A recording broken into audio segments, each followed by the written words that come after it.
And we're moving on now to a paper by David Jordan. David Jordan is at the Defence Studies Department at King's College London, and he writes about air power and modern warfare. And he's going to take us to the Dutch East Indies, which David Amissi has already spoken about, to talk about the RAF's role there in the aftermath of war. Okay, good morning. As you've heard from David, the Royal Air Force finds itself involved in the Netherlands East Indies right at the end of the Second World War. And this is entirely unexpected.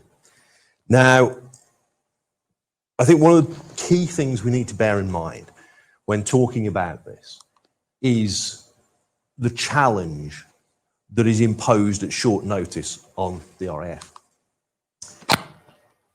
What I want to do, as you can see here, is to cover in fairly short order some key points, not least the events around the Battle of Surabaya, which occurs from the end of October 1945 to roughly the end of November. And you can see some of the challenges that exist even today in the use of air power start to emerge in the Netherlands East Indies, or Indonesia, in 1945 and 1946. Now, this is a not particularly superb map of Indonesia, but it's a contemporaneous one, and you can see the sort of scale of the challenge that is presented by having to move into the Netherlands East Indies at the end of the Second World War. And one of the big problems for Lord Louis Mountbatten and Southeast Asia Command, which, as many of you will know, is sarcastically referred to as Save England's Asian Colonies by the Americans. That's what they say that SEAC, in fact, stands for.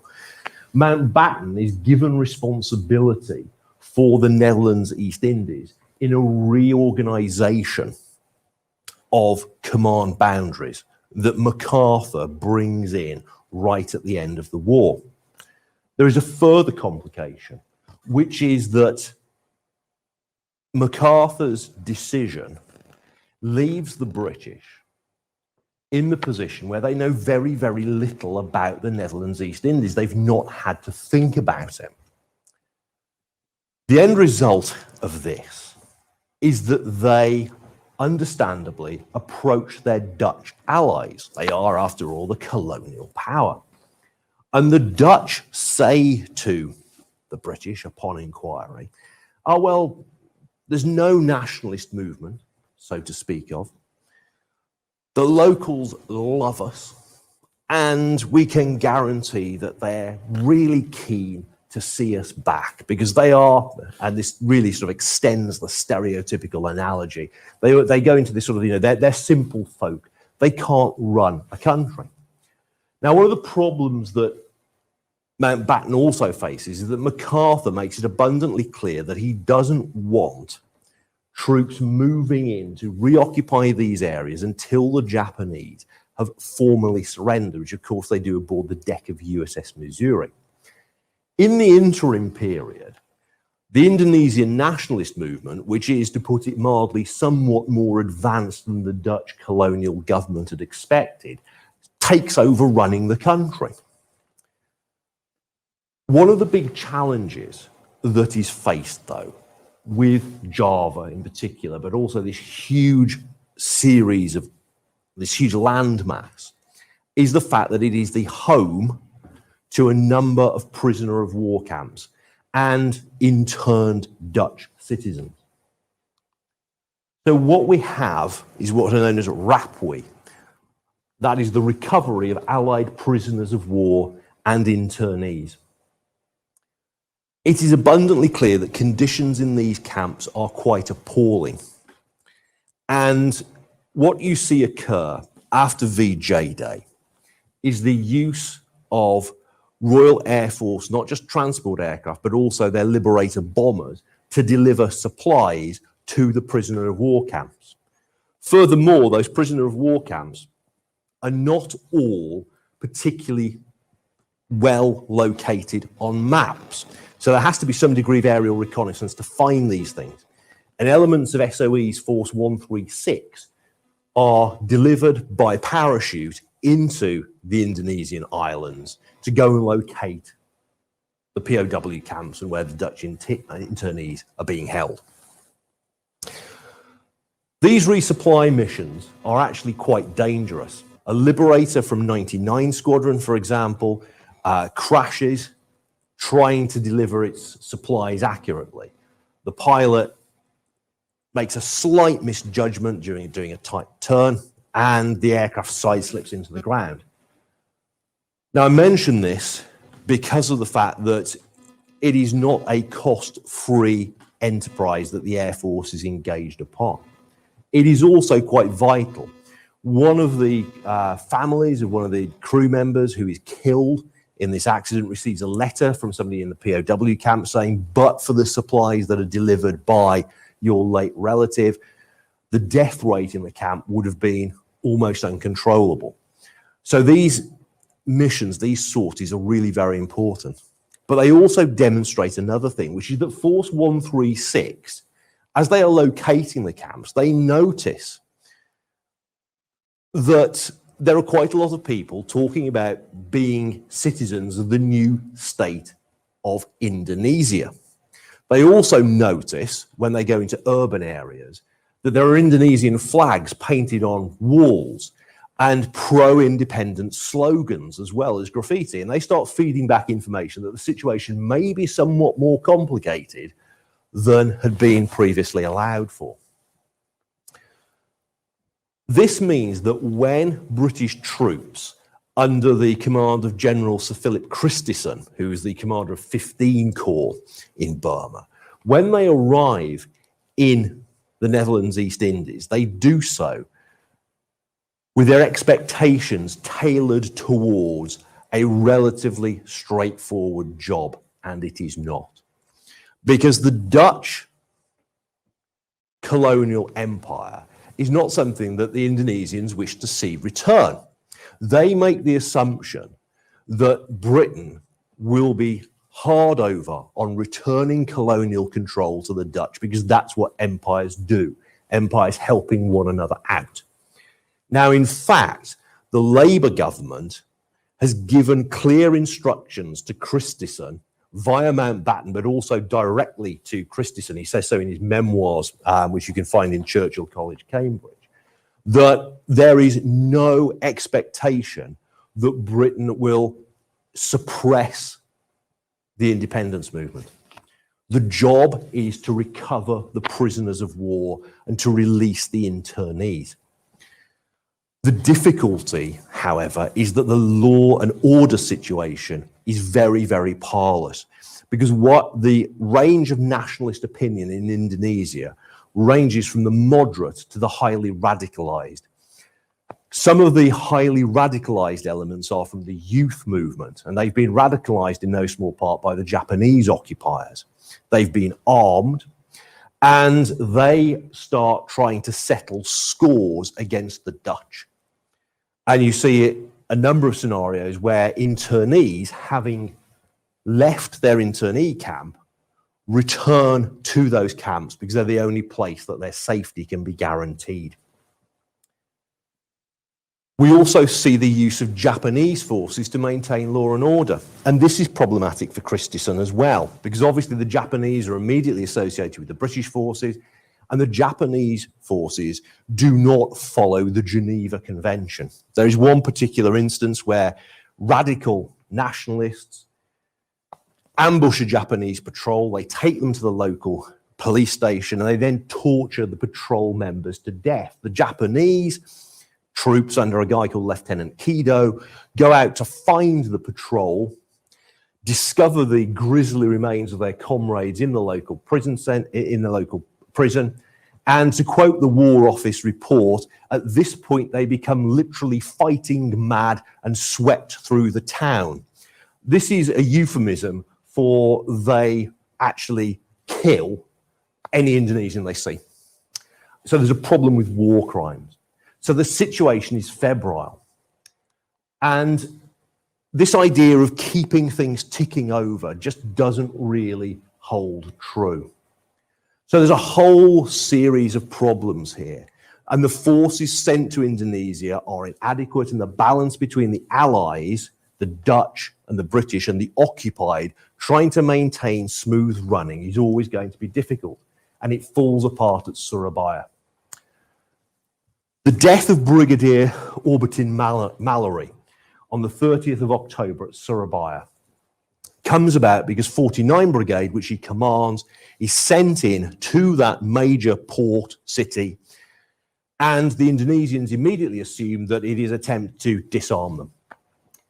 And unfortunately, leaflets are dropped, leaflets that are being used to persuade the Japanese to surrender in Burma. They are dropped and they demand the handing over of arms. The Indonesians, their suspicions have been confirmed, and the massively outnumbered 49 Brigade is forced back into the port area. It is a huge humiliation.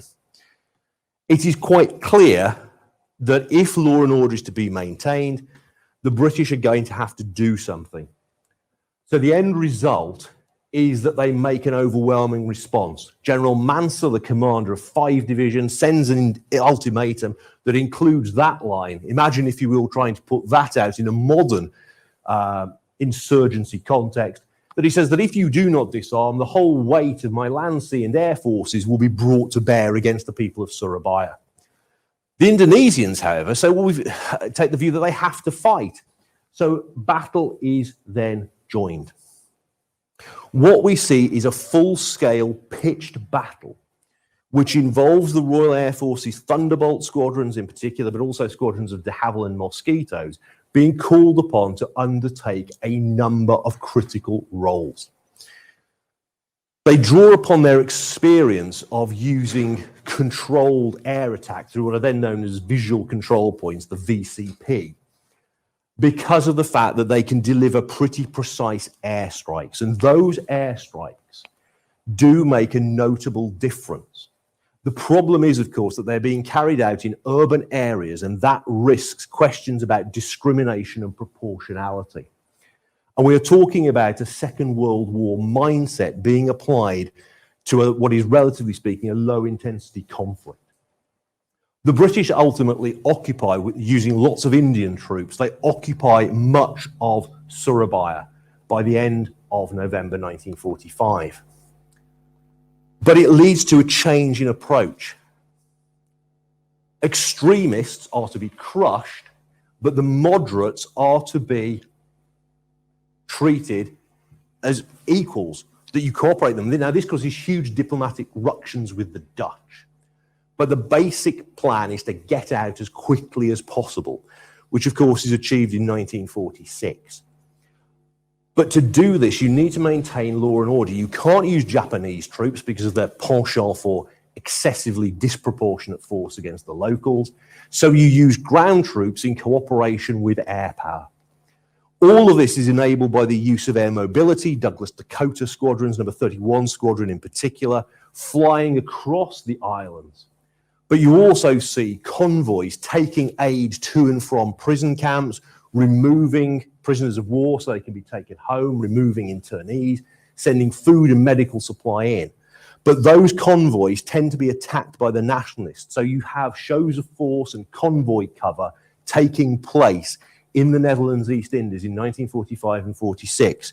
And you'll see regular reports in the F-540s, the operational record books from the Thunderbolt and the Mosquito Squadron in particular, of them conducting strafing runs against nationalist positions which appear to be on the route of these convoys. So what you see is a complex intervention, a mixture of countering an insurgency, which isn't really in the classic definition of an insurgency, I think you can say, and trying to maintain reasonably good relations with the moderate nationalists. It's phenomenally difficult to do. But air mobility, just as it has been in previous years in terms of sending aid not only to the prisoners of war, but also delivering medical support where appropriate to areas of the Netherlands East Indies to try and win, to use the cliche, hearts and minds, that is also pretty significant. It is not a conflict which sees the RAF involved on a sort of scale, obviously, in major war. But it's a forgotten war for the RAF in 1945-46 as they're trying to assist in restoring some sort of normality to a war-ravaged region, as well as recovering prisoners of war. And I'm slightly preempting there by overrunning by a slide, but I think the critical point to bring to bear here is that what we see in 1945 and 46 with the Royal Air Force is a series of challenges. It illustrates the importance of knowing what you're getting yourself into and what you're applying air power to do. And the lack of intelligence because of relatively poor information is a major problem. You see the constant battle between how do you use your air power in a proportionate manner. In the Battle of Surabaya, it is vital in terms of dealing with nationalist strongholds. It's also used to destroy the radio station used to broadcast propaganda in Surabaya. That's struck by mosquitoes with rocket projectiles. You see convoy cover, you see shows of force, things that would be familiar today that we saw taking place in Iraq and Afghanistan in operations Herrick and Tellick from the UK perspective. You see the vital element of air support, conveying mobility for relatively small forces across a vast geographic area, thus being a critical enabler. What we see, therefore, in the Netherlands East Indies, I contend, are the first signs of a move away from the more coercive and repressive uses of air control, which David, who preceded me, has written about in a most distinguished manner in his book on air power and colonial control. We see a move towards the more nuanced approach of using air power to bring about effect within a policing context. And that is what the Royal Air Force starts to do in 1945-46 in the Netherlands East Indies. So David Lee says in his book title, "We thought the war was over." It wasn't, but the RAF manages to convey a very effective, small but effective contribution to bringing Indonesia into a situation where the Dutch and the Indonesians can then sort out the future of those islands. A classic example of air power in a small war, but a forgotten small war, I think. And there I'll end. Thank you.